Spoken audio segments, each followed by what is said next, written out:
Muy buenos días, comenzamos Prohibido Olvidar, miércoles de 9 a 10 horas por Radio Graffiti FM 87.9 con Pablo Aceto y quien habla Gloria Álvarez.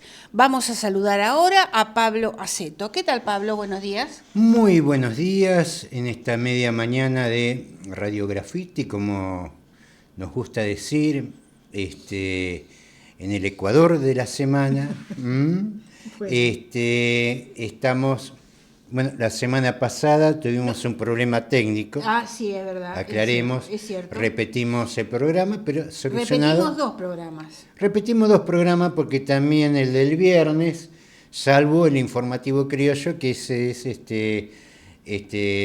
nuestra columna insignia. Claro. Pero bueno, solucionados los problemas técnicos, ya estamos en el aire. Muy bien. Vamos a comenzar el programa con la columna de Alberto Cortés, que se llama El negocio de las armas. Las noticias que trataremos de comentar son: arancelar la universidad es expulsar a miles de estudiantes, Mar del Plata al tope de la desocupación y Día Nacional de los Trabajadores Desaparecidos en el Mar. La columna de Pablo Aceto se llama Malvinas, Petróleo, Traición y Corrupción. Muy bien, Pablo, ¿tenemos la columna de Cortés para escucharla? Ahí vamos. El candidato presidencial liberticida Javier Milei y su fuerza política defienden el fomento de la tenencia y portación de armas por parte de la población en general. Así afirmó que, si la gente anda calzada, la delincuencia es menor. Y, cuando prohibís el uso de armas, los delincuentes, por más que lo prohíbas, las usan igual. Aumentan los beneficios esperados y aumenta la delincuencia. Estoy a favor de la portación libre de armas. Tras las PASO, y viendo que era una alternativa presidencial real y que tenía que hacerse potable para sectores más amplios de la sociedad, comenzó a recular en muchos temas, incluido este.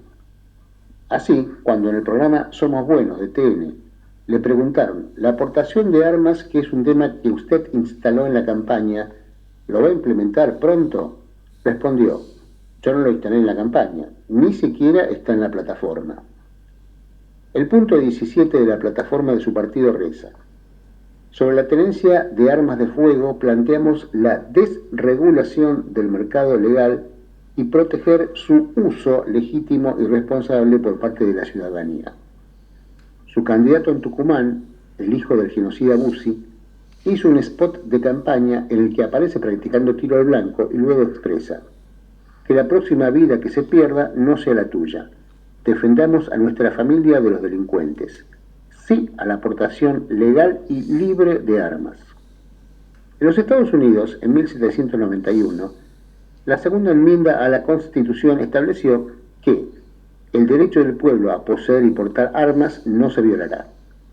Pero como la primera parte del mismo texto dice que una milicia bien organizada es necesaria para la seguridad de un Estado libre, se ha discutido desde entonces si esa facultad se refiere al derecho individual de portar armas o al derecho a la autodefensa colectiva.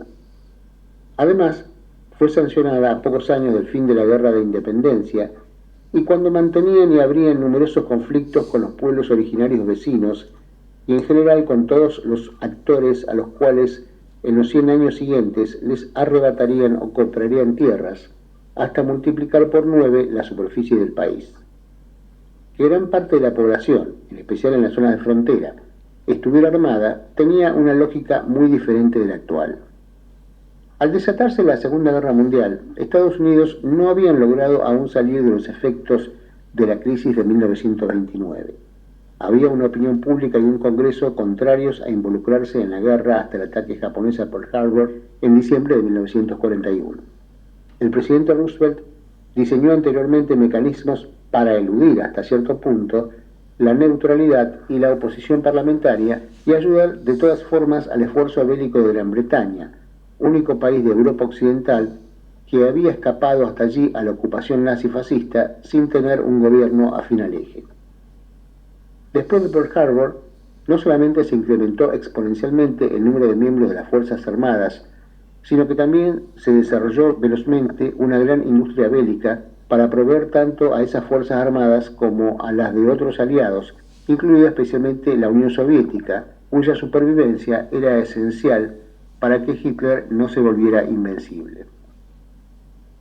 Se obligó a reconvertirse a la industria automotriz con exponentes como la Ford y la General Motors, que hasta allí habían colaborado con el nazifascismo, especialmente en la Guerra Civil Española. Henry Ford y directivos de la General Motors habían sido incluso condecorados por Hitler. Hasta que la Unión Soviética no reconvirtió su industria bélica trasladándola detrás de los Urales, es decir, a la porción asiática del país, los Estados Unidos eran el único país aliado cuyas fábricas estaban a salvo de los bombardeos nazis. Todo esto permitió a Estados Unidos remontar definitivamente la crisis económica del 29 y desarrollar una enorme industria de armamentos que se proyectó como un gigante con vida propia tras la contienda.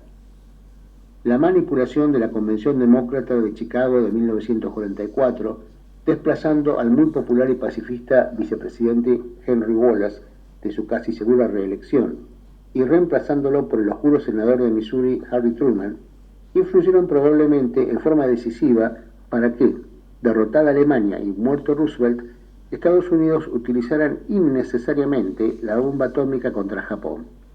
En realidad fue para mostrársela a la Unión Soviética, y comenzó así una competencia armamentista y de enfrentamiento con esta, reemplazando la colaboración que había predominado durante la guerra.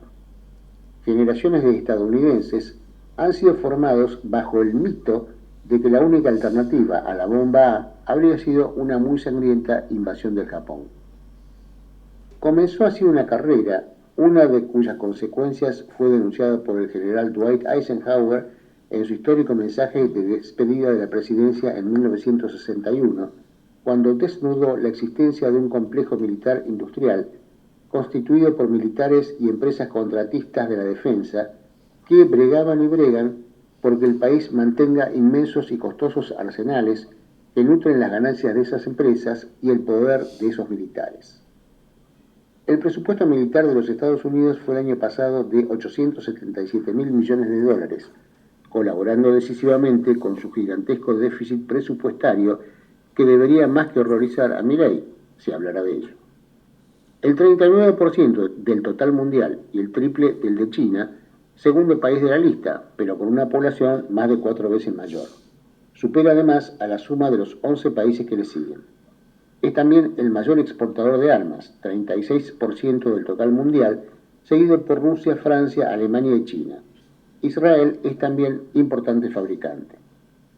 Hace 5 años, el expresidente norteamericano Jimmy Carter afirmó que durante los 242 años de su existencia, Estados Unidos han estado en paz solo durante 16 años. Y si se toman en cuenta todas las guerras, los ataques militares y las ocupaciones de territorios extranjeros, en la historia de los Estados Unidos solo hubo 5 años de paz. Carter comparó esta situación con la de China, que no registra guerras desde 1979, y atribuyó a estas circunstancias el avance económico chino por sobre los Estados Unidos. Otro expresidente, Trump, dijo en 2020, las personas más importantes del Pentágono probablemente no lo hagan porque no quieren nada más que pelear guerras, para que todas estas maravillosas compañías que fabrican bombas, aviones y todo lo demás estén felices.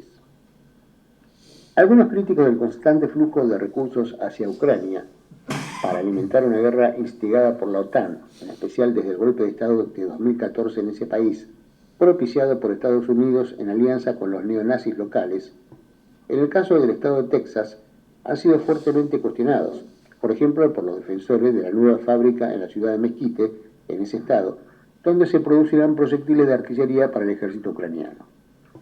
Empresas como EGR Government Affairs trabajan voluntariamente gratis para promover la causa de Ucrania. Al mismo tiempo, y con fines de lucro, lo hacen como proveedores de armas al Pentágono. No son intereses contrapuestos, sino totalmente convergentes.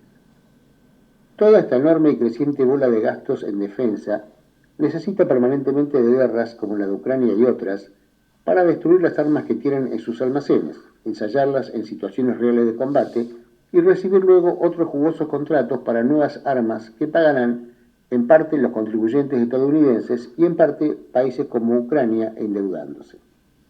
Esto no es gratis para el pueblo estadounidense. El expresidente Johnson lanzó en 1965 un ambicioso programa que apuntaba al fin de la pobreza y la injusticia racial, llamado la Gran Sociedad. 8 años después, había gastado 7,7 veces más en la guerra de Vietnam que en la Gran Sociedad. Estados Unidos es hoy una sociedad aún mucho más desigual que entonces. En el plano interno, los lobistas de la industria armamentista, encabezados por la Asociación Nacional del Rifle, vuelcan importantes recursos en campañas electorales, asegurándose así el control de funcionarios y congresistas que mantienen una legislación absolutamente laxa en materia de venta de armas a civiles, que hace que a los jóvenes les resulte más fácil comprar un fusil automático que una cerveza, literalmente. Las armas de fuego ahora son la causa principal de muerte entre adolescentes y niños en el país. Se calcula que hay 120,5 armas en manos privadas por cada 100 habitantes. Según la cadena de noticias CNN, de los 650 millones de armas en poder de civiles en el mundo, el 48% están en los Estados Unidos. En los primeros 8 meses de 2023, en Estados Unidos se reportaron 12.828 muertos y 25.467 heridos por armas de fuego, 479 tiroteos masivos, 683 niños y 3.791 adolescentes baleados, 800 incidentes de uso defensivo de armas, 1.098 tiroteos no intencionales y 16.104 suicidios. Algunas ciudades norteamericanas se encuentran entre las 20 más peligrosas del mundo, como Detroit, Baltimore y Albuquerque, según el índice Sea World Magazine 2019. Las escuelas de la nación norteamericana son los sitios donde más incidentes de este tipo con armas de fuego se registran, pues según la misma ONG, en los últimos 10 años, al menos 900 escuelas han experimentado tiroteos, 90 hechos de este tipo cada 12 meses aproximadamente. La facilidad de la adquisición de armas sofisticadas y de todo tipo en los Estados Unidos, hasta en los supermercados y por Internet, permea hacia América Latina, que con el 8% de la población mundial tiene el 33% de los homicidios, siendo el porcentaje de los cometidos con armas de fuego también muy superior a las tasas mundiales. México ha comenzado una demanda ante los tribunales estadounidenses contra varias fábricas de armas de ese país por los enormes daños humanos que sus productos generan en el país azteca. Estados Unidos, y en particular el estado de Florida, es la principal fuente de aprovisionamiento de armas a las pandillas que asolan Haití. Un mundo pacífico es posible, pero solo a condición de comprender y desarmar las fuentes de la violencia. La desigualdad y la injusticia sociales, tanto como la codicia de las corporaciones, son sus principales raíces.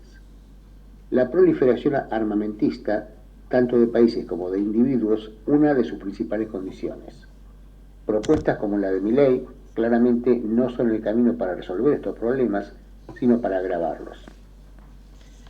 Volver a arancelar la universidad es expulsar a miles de estudiantes. Pedro Sanllorente, secretario general de ADUM, Agremiación Docente Universitaria Marplatense, dijo: si hubiera que pagar un curso de ingreso, rondaría los 65.000 pesos. Queremos educación pública para todos, no a los discursos que pretenden privatizar la educación superior. El camino en estos tiempos es el de defender la educación pública, que hoy está en riesgo por candidatos que pretenden alterar el derecho a la educación en todos los niveles. Vamos a otro tema. Mar del Plata al tope de la desocupación nacional. El Instituto Nacional de Estadísticas y Censos, INDEC, confirmó que la desocupación en Mar del Plata Durante el segundo trimestre 2023 alcanzó el 8,3%. De esta manera se convierte una vez más en la ciudad con mayor desocupación de la Argentina. En consecuencia, el conglomerado Mar del Plata-Batán tiene a unas 103.000 personas con problemas de empleo. A nivel nacional, la desocupación se ubicó en el 6,2%.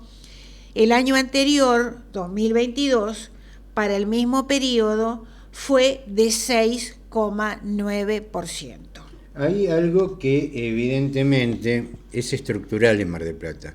Creo que el índice anterior fue el único que no estuvimos entre los primeros 3. Puede ser, sí. No recuerdo bien si fue el de trimestre pasado o el trimestre anterior, ¿no? Claro, fue Porque consecuencia, se divide por trimestre, ¿no? claro, consecuencia de la temporada alta. Claro, ahí baja. Claro, por lo común siempre estamos entre primero y en la temporada alta bajamos a tercero. Claro. Y del podio no salimos. Creo que fue la única vez, no recuerdo otra anterior que estuvimos fuera del podio. Pero estoy hablando de décadas así. Sí. Porque uno puede decir Montenegro, sí, pero también gobernó Pulti, pasó lo mismo. También gobernó Daniel Katz, pasó lo mismo. Aprile, pasó lo mismo. Rusac, pasó lo mismo. No se crea trabajo en Mar del Plata, Pablo. A ver, analicemos un poco más a fondo. Veo, ¿qué es crear trabajo? Por parte de un municipio, ¿no? ¿Qué puede aportar el municipio en función de crear empleo? La municipalidad en sí, salvo algunas promociones como el parque industrial, por ejemplo, ahora se estaría completando el gasoducto de la costa, se estaría completando. Vamos a ver. Una cosa que, algo que está desde el 2007 dando vuelta. Yo no vi ningún intendente marplatense quejarse por eso. La repotenciación... Bueno, ahí tenés un motivo, Pablo. Ahí tenés un motivo, porque si no tenés energía, no hay industria. Esto es sencillo. A ver, van a venir empresas, sí, señor. ¿Y dónde enchufamos la máquina? Si no hay energía, porque el gas se precisa para la central 9 de julio, por ejemplo. La central 9 de julio, 18 años de lucha de un sindicato de Luz y Fuerza, de José Rigane, para un poco de repotenciación que dio Vidal. Porque anteriormente lo que se quería hacer con la base naval hasta la central 9 de julio era un gran puerto madero, bárbaro, un gran puerto madero. ¿Y la electricidad de dónde iba a salir? Claro. La línea de 500 kilowatts que también prometieron, lo vienen prometiendo desde el 2017, 2010, aparentemente estaría solucionándose. Todavía no está. Son promesas que todos los años, especialmente en la época de elecciones, está. Pasó esto, pasa ahora esto con Kicillof, pasó también con Vidal, pasó también con Scioli, pasó con absolutamente con todos. Pasa que... Con Rucaus, con a ver, no se inaugura una central eléctrica desde la época de Cafiero. Los intendentes, Pablo, no se involucran en esos temas. ¿No tendrían que reclamar más? A ver, tengamos en cuenta esto. Digamos, seamos justos. El intendente es el jefe político de la ciudad, tiene que estar a la cabeza de reclamo. Ahora, si ustedes ven la boleta, van a encontrar, por ejemplo, legisladores provinciales. Bueno, también, sí. De todos los partidos. Lo que más legisladores tiene es ese partido que gana. pero por minoría entre otros partidos. Tienen de todos los partidos. ¿Escucharon alguna vez? Los legisladores. Primero, ¿saben quiénes son los legisladores provinciales? Pregunto, si alguien conoce alguno, ¿recuerda el nombre de alguno? ¿Alguien recuerda el nombre de alguno? Están esos legisladores provinciales de todos los partidos, reclamando por la repatización de la Central 9 de Julio, por el gasoducto de la costa, por la línea de 500 kilovatios que viene del Chocó. No, nadie te reclama. Nadie Entonces, lo reclama. si no tenés energía, no tenés posibilidad de desarrollo. Por más parque industrial que tengas, si no hay electricidad, ¿viste? Estamos fritos. También otra cosa, por ejemplo, un sistema de transporte. Vos, una ciudad que aspira a desarrollo, tiene que tener un sistema de transporte eficiente. ¿Eso está pasando? No, no está pasando. Estamos reclamando la aplicación de la ordenanza 6979, pero se insiste en entregar el patrimonio de los marplatenses a un monopolio privado que encima lo maneja mal, que lo único que le interesa es cobrar subsidio. Entonces, no se están generando las condiciones para el desarrollo. Y esto es algo estructural. No hablemos de lo que es la industria pesquera, que la actividad prácticamente se lanzó hacia el sur, en lo que son... Tampoco, Pablo, nadie defiende la actividad pesquera en Mar del Plata. No, y la actividad ningún pesquera... ningún legislador. Aparte ya el trabajo de tierra con la producción que se está generando ahora, no hay trabajo en tierra. Y el turismo, como que venimos para atrás. Como decíamos la otra vez, es un desastre el estadio mundialista, pero no es un desastre por ahora, es un desastre acumulativo. El actual intendente no dio ninguna solución, no, tampoco los anteriores, y cada vez eso está peor. Y perdimos, por ejemplo, los torneos de verano, como para dar detalles, ni hablemos de las condiciones de la Rambla, que eso es jurisdicción provincial. Y no hablemos que toda la costa lo único que interesa es meter carpa y sombrilla a 100 lucas la temporada. Digamos, hay... bueno, ¿se acuerdan lo que era la nocturnidad en Mar del Plata? Digo, lo que son de cierta edad. Era una ciudad que no dormía, tenía una noche espectacular, tenía teatro, tenía café concert, las boates, y todo eso se ha ido achicando. Lo que fue el puerto, lo que era ir al puerto, a comer al puerto.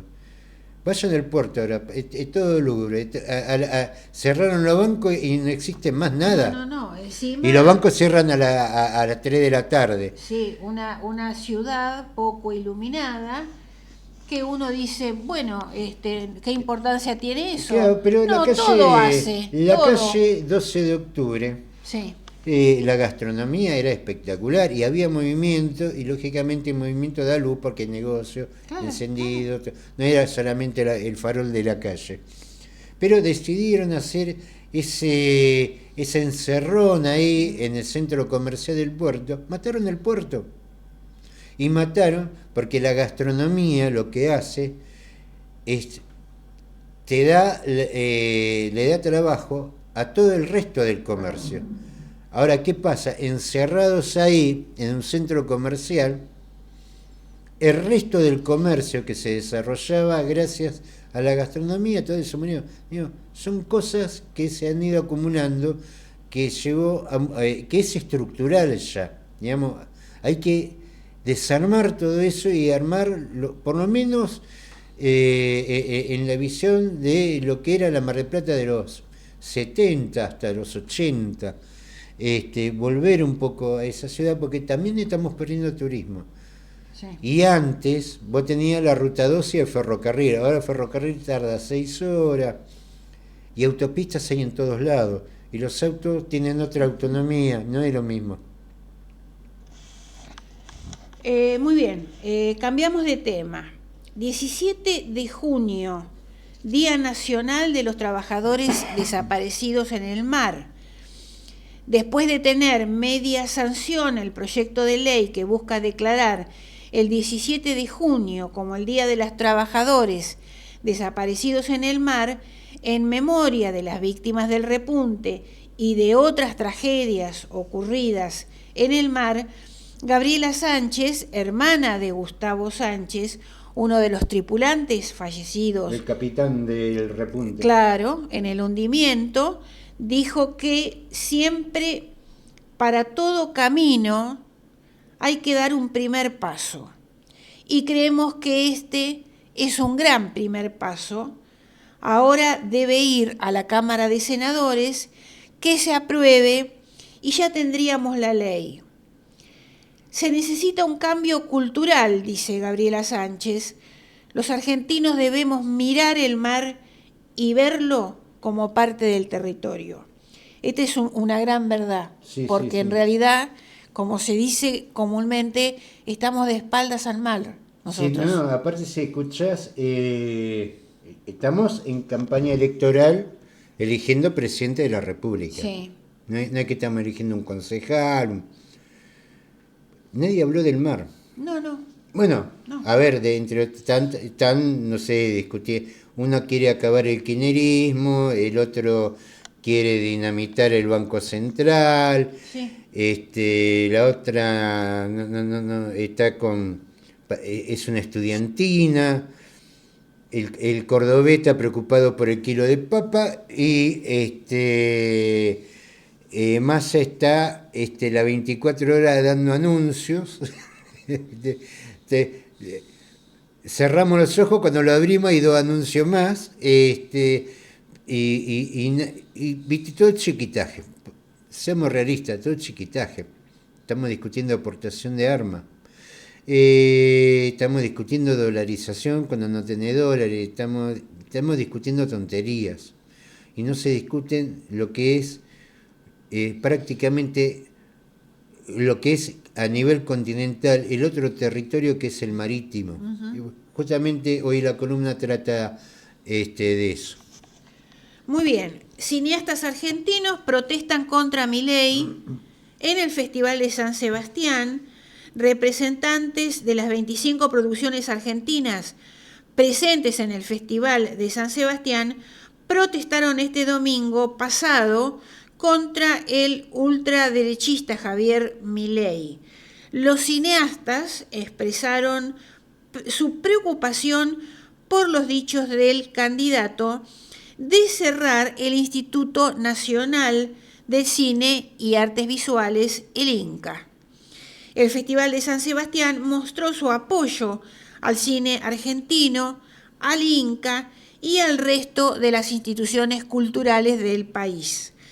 El cine argentino abarca casi la mitad de la sección Horizontes Latinos, dedicada al cine de la región, acá en el Festival de San Sebastián. La verdad que el cine argentino tuvo distintas etapas. La etapa previa a lo que fue el primer gobierno de Perón, durante el gobierno de Perón, después luces y sombras, películas por ahí muy comerciales. Por ejemplo, yo no sé si lo que nos escuchan lo saben. ¿Quiénes fueron los inventores de las telenovelas? Digo, yo no sé si eso los argentinos lo sabemos. La telenovela se inventó en la Argentina. Uh-huh. Fuimos grandes exportadores de telenovelas. Sí. Ahora, fíjate que no hay ficción ahora, casi. A ver, ¿sabe quién son los grandes exportadores? Y la juntan, los turcos. Es increíble. Digamos, hay una gran miopía en los planteos que hace Milei y en los planteos que hacen nosotros, porque en realidad dirá, no, pero eso es el cine. Bueno, que el Inca tiene que abarcar más. tiene que salir a fomentar cosas. ¿Viste? Voy a encender la televisión y son todo programas de juego. Claro, es lo que decía recién, Pablo, no hay Todo, ficción. todo programa de juego. Y hemos tenido, a nivel de ficción, realmente cosas de todo tipo, como te venden los turcos también. La novela de la tarde, ¿viste? Y también, yo me acuerdo, El Sultano, Mi Patria Eres Tú, unas producciones impresionantes. Y tenía de los dos, y de los dos salen a vender, porque eso genera divisas. Sí, sí, Digo, sí. hay una gran miopía, una gran mediocridad en lo que es la dirigencia argentina, que no sabe explotar estas cosas. Somos los inventores de la telenovela y los turcos nos pasaron por encima, pero olvídate. Muy bien. Anuncios de Massa, como estaba diciendo Pablo recién. Lo último que anunció Massa, bono de desocupado, titulares de la prestación por desempleo van a recibir un bono de 20.000 pesos a pagar en 2 cuotas en septiembre y octubre. El monto de la prestación por desempleo es de 32.700 pesos y el máximo son 54.600 pesos. La verdad, muy poco, ¿no? Bueno. La verdad que peor es nada, ¿no? Pero Claro, pero es muy poco, es muy poco. Vamos ahora al bono para trabajadores informales. El bono es de 94.000 pesos, 47.000 pesos en octubre y 47.000 pesos en noviembre. A partir de hoy miércoles, desde las 14 horas, se abre la inscripción desde la página de ANSES con clave de seguridad social, con una cuenta bancaria, con un CBU, y si todo esto no se tiene, el banco lo tramita. Esto fue lo que dijo Fernanda Raberta. La inscripción es durante el mes de octubre y se hace desde la página de ANSES. Vamos a otro tema. Massa, Bullrich, Milei y Alberto Fernández llegan para el coloquio de IDEA en Mar del Plata a partir del miércoles 4 de octubre. El evento recibe a hombres de empresa, políticos y sindicalistas y lleva como lema: argentinos, volvámonos a ilusionar, hagamos que valga la pena. El presidente Fernández cerrará el coloquio a las 18:45, la jornada inaugural del miércoles 4 de octubre. El jueves 5 de octubre a las 11 horas expone Sergio Massa, Unión por la Patria. A las 13 horas del mismo día, Patricia Bullrich, de Juntos por el Cambio. Y el viernes 6 de octubre, a las 9 horas, expone Javier Milei de La Libertad Avanza. Muy bien, vamos a dejar acá las noticias y vamos a la columna de Pablo Aceto: Malvinas, petróleo, traición y corrupción. En estos días se conoció la noticia de un operador petrolero de origen israelí, Navitas Petroleum, iba a empezar a explorar a partir del 2024 lo que sería la cuenca norte de Malvinas. Esta zona se la conoce como León Marino, que tiene uno de los yacimientos más importantes del mundo. Estamos hablando de una reserva de 580.000 millones de barriles. Por supuesto, hay protestas, por supuesto, de palabra sobre esta situación. Esto comienza. ¿Dónde comienza esto? Digo, ¿cuánto daño se le ha hecho al país? Y a veces no nos damos cuenta o viste, no nos quieren decir cómo llegamos a donde llegamos. Esta historia empieza en la época de Carlos Menem. Carlos Menem, que es tan elogiado por algunos de los candidatos,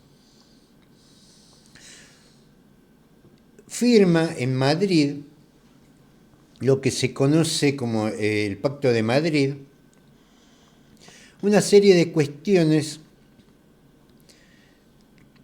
puntos, acuerdos con el Reino Unido sobre la situación de Malvinas, que él llamó, era ponerle un paraguas a la cuestión de Malvinas. Fue una entrega total, que no terminó ahí. En ese acuerdo que firma Carlos Menem en Malvinas, le termina dando legalidad a todo esto. ¿Por qué? Porque en ese acuerdo que se firma, el Acuerdo de Madrid, se le da a los isleños la conformidad para ello desarrollar la actividad pesquera, dar concesiones en forma soberana, en lo que es la industria pesquera, que la primera en anotarse, vos fijate una cosa, cómo se maneja en los medios, que todos hablan de la flota china. La flota china está en la milla 201. Está mal, nos desfavorece, sí, nos desfavorece, pero están en aguas internacionales. El tema es que los españoles, que se firmó el acuerdo ahí, son los primeros concesionarios en Malvinas. Es decir, se supone que está en una situación equidistante, bueno, podés participar, está participando. La principal concesión pesquera en lo que es el territorio manejado por el Reino Unido, por la fuerza, por supuesto, lo tienen los españoles. Porque apareció también incluso un candidato que decía mi patria, él se veía como español, no sé por qué se presenta como candidato en la Argentina. ¿Qué es lo que le da este acuerdo de Madrid? Le da legitimidad a estas concesiones. Uno dice, es un gobierno ilegítimo, es una invasión, ese es territorio argentino, pero desde el momento que un presidente de la República dice, bueno, estoy de acuerdo con que los isleños hagan concesiones pesqueras y petroleras, vos se le dio legitimidad. ¿Eso quién lo dijo? Carlos Menem. Nunca se habló de esto. También hay que decir esto, de Carlos Menem hasta ahora pasaron muchos presidentes de la República, sí, y hubo muchos congresos y nadie denunció los acuerdos de Madrid. Los acuerdos de Madrid siguen vigentes. Y más allá que uno reconozca en su momento cada presidente que en la ONU reclaman la soberanía de Malvinas, la negociación sobre la soberanía de Malvinas, en la realidad no están haciendo nada, todo de pico. ¿Por qué? Lo primero que tenés que hacer es denunciar en el Congreso ese acuerdo. Ese acuerdo no va a evitar que los ingleses se lleven el petróleo y la pesca, pero no le das legalidad, no le das legitimidad. Porque vos estás cuestionando lo mismo que estás cuestionando, que también lo cuestiono yo. De esta señora que quiere ser canciller de Milei y que habla de respetar la voluntad de los isleños. Uh-huh. La criticamos a ella, pero no hicimos nada con los acuerdos de Madrid. Entonces, todo es medio de la gata flora. Porque aparte de reclamar con documentos y comunicados, tenés que efectivizar algunas acciones. Si no, es todo de pico.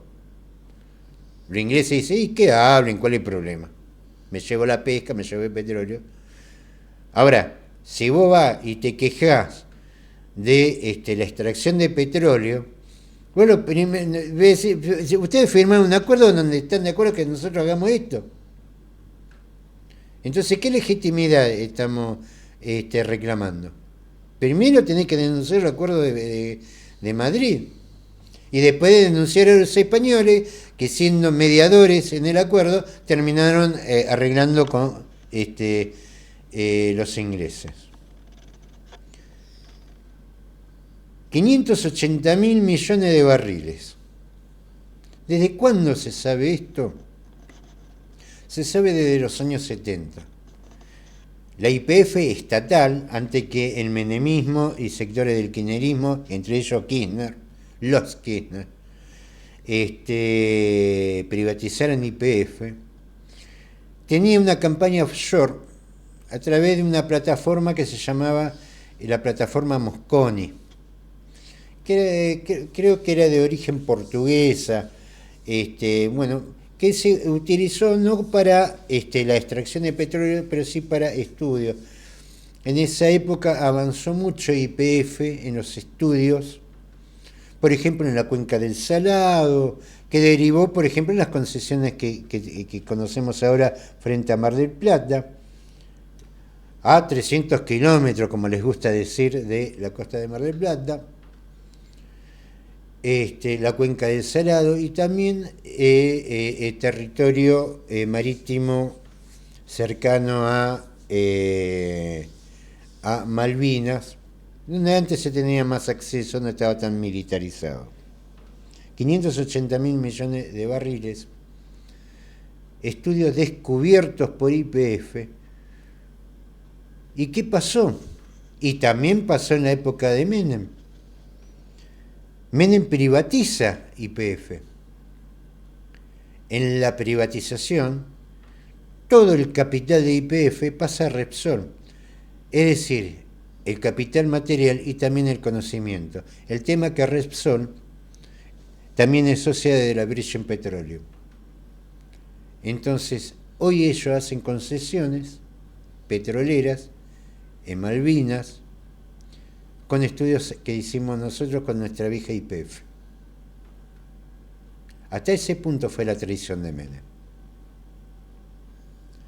Que nadie quiere, todo critica, pero nadie quiere revertir.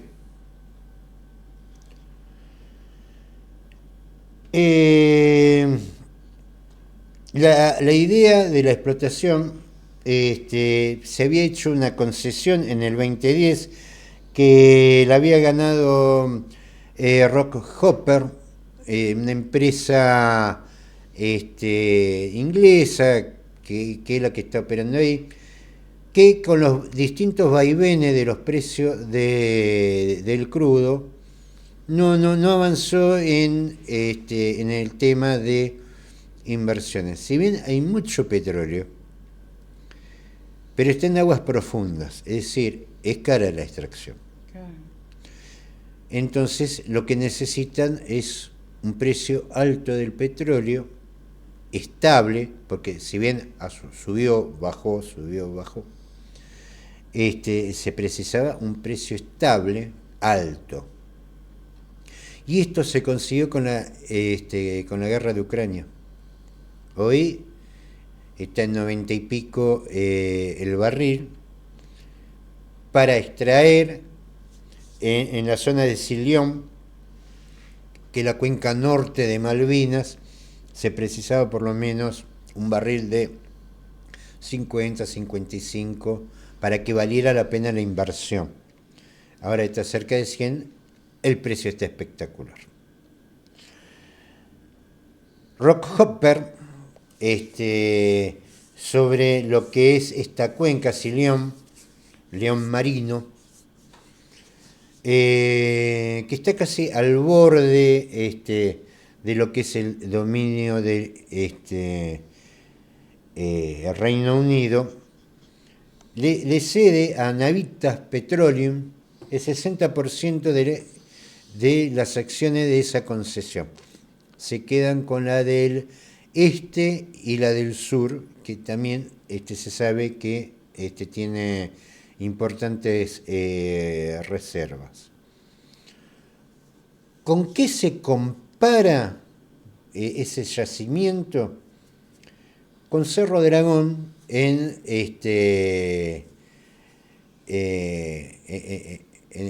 el Golfo de San Jorge, que tienen más o menos las mismas reservas. ¿Quiénes están ahí? Están los ingleses. Es decir, a ver, los discursos están bárbaros los homenajes, está bárbaro que las pensiones a los excombatientes. Ahora también estaría bárbaro acciones concretas. ¿Cómo? ¿Te roban en el mar y le entregás el continente? Cerro Dragón, que era una concesión inicial, es un yacimiento que lo encuentra la vieja YPF en el año 57. Desde el 57 hasta ahora que está dando petróleo. Y es el principal yacimiento de petróleo de la Argentina. Dirá, ¿es Vaca Muerta? No, es Cerro Dragón. Nadie quiere hablar de Cerro Dragón. ¿Por qué nadie quiere hablar de Cerro Dragón?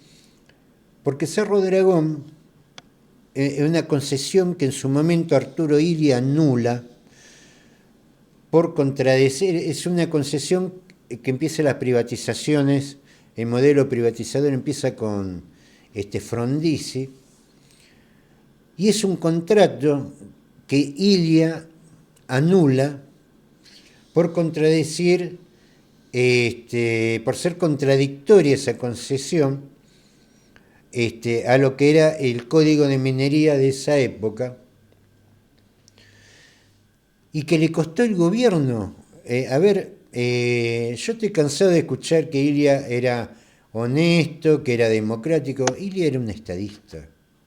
Lo que pasa es que prefieren decir que era un viejo bueno, porque la verdad, las cosas que hizo, como anular las concesiones petroleras de Frondizi, como los genéricos, los medicamentos genéricos contra las farmacéuticas internacionales, les costó el gobierno, porque él los enfrentó. No era solamente un viejo bueno, y democrático y honesto, era mucho más que eso. Así y todo, porque en ese momento la concesión la tenía una empresa norteamericana, Comexco, que era una división que se produce luego del escándalo de la guerra entre Bolivia y Paraguay, donde bolivianos impulsados por Rockefeller y paraguayos impulsados y financiados por la Shell se enfrentaron por un petróleo que en definitiva no existía en el Chaco Boreal y por la salida al Paraná. Eso generó un escándalo que incluso asesinaron a un senador norteamericano, que se decidió en Estados Unidos dividir las empresas de Rockefeller. Entre esas divisiones está Comexco. Comexco se unifica, la compra la British Petroleum, y en esa unificación quedó como con la sigla BP. Es decir, esa concesión siguió en manos de inglesas, pasaron de los norteamericanos al dominio inglés, donde ponen a los Bulgheroni, que eran fabricantes de bridas, nada más, se fusiona ahí y quedan como cabeza de lo que es la Pan American Energy, donde en realidad por la situación de cantidad de bonos, los Bulgheroni son nada más que los testaferros de los ingleses, que un poco tienen abandonado Cerro Dragón, porque también le entregamos zonas de explotación en Vaca Muerta. ¿Y por qué dejan Cerro Dragón, que produce petróleo convencional? ¿Cerro Dragón está inactivo en este momento? Digamos, no está produciendo a máximo.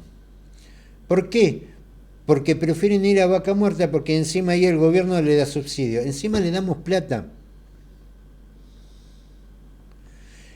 Esta concesión vencía en el 2017. En el 2007, bajo una reforma de debido en ese momento, con la complicidad del gobernador de Chubut, que incluso hubo una denuncia en la Bolsa de Valores de Norteamérica, una causa que toma Canicoba Corral, donde en el año 19, cuando se estaba por jubilar, en pleno gobierno de Macri, absuelve a todos los diputados por la acción de cohecho, por las irregularidades que un día me gustaría hablar en detalle, no nos va a dar el tiempo para detalle, de cómo fue el robo de nuestro principal yacimiento de petróleo y gas convencional, que es mucho más económico que el del fracking y mucho menos contaminante. Entonces, el conjunto de estas cosas es lo que explica el empobrecimiento. Mirá que uno puede decir de las medidas de Massa que son electoralistas. Seguramente. Ahora, va para la gente. A los trabajadores les saca el impuesto a la ganancia. A los que están tirados les tira un IFE. A los jubilados el 21%. Y sale toda la oposición a hablar de desastre. Sí, sí, ¿Qué sí. es lo que va a pasar ahora con esos 30.000 pesos que le dan a un pobre tipo? Que genera inflación. Que genera inflación. Ay, estas cosas nadie se queja. No, nadie dice nada. De lo que Nadie, vos estás diciendo. nadie va a hablar de los acuerdos de Madrid. Nadie va a hablar que mientras los ingleses nos roban en Malvinas, nosotros encima le entregamos la producción en el continente. Nadie va a decir eso. Y estamos hablando de tormentas porque se va a reducir la jornada de trabajo. O porque le dieron un bono a los jubilados. ¿Qué es esto? 580.000 a Cerro Dragón lo entregaron en el 2006, cuando la concesión vendían en el 2017, con un estudio de la Universidad de Cuyo, que estas cosas también hay que decirlas, diciendo que Cerro Dragón estaba agotada. Eso fue en el 2005. En el 2007 se renovó la concesión que vencía en el 2017. Casualidad, descubren nuevo yacimiento con reserva para 50 años más. Estas son las cosas que hay que discutir. Esto me gustaría que a un candidato a presidente lo discutiera. Esta es la razón de la pobreza, no el IFE al pobre que está tirado. O el plan social que representa el 0,2%. Silion representa 580.000 millones de barriles, que es lo mismo que representa Cerro Dragón. Ahora el barril de crudo se va a $100. Estas son las cosas que hay que discutir. Esta es la razón de la pobreza. No porque a los trabajadores no le paguen ganancias o porque le vamos a sacar los jubilados el 21% de la porquería de fideo que compra. ¿Por qué es eso? Pues se le están tirando migas a la gente. Y eso es lo que se quejan. Y hablan de tormenta, de hiperinflación. Ahora, te sacaron esto. Y te estoy hablando de esto, ni quieran hablar de lo que es la minería, ¿eh? No quieran hablar de lo que es el Paraná. No quieran hablar de lo que es el sistema financiero argentino, todo extranjerizado. Y me vienen a decir que se van a disparar la hiperinflación porque le sacaron 21% al kilo de pan de un jubilado.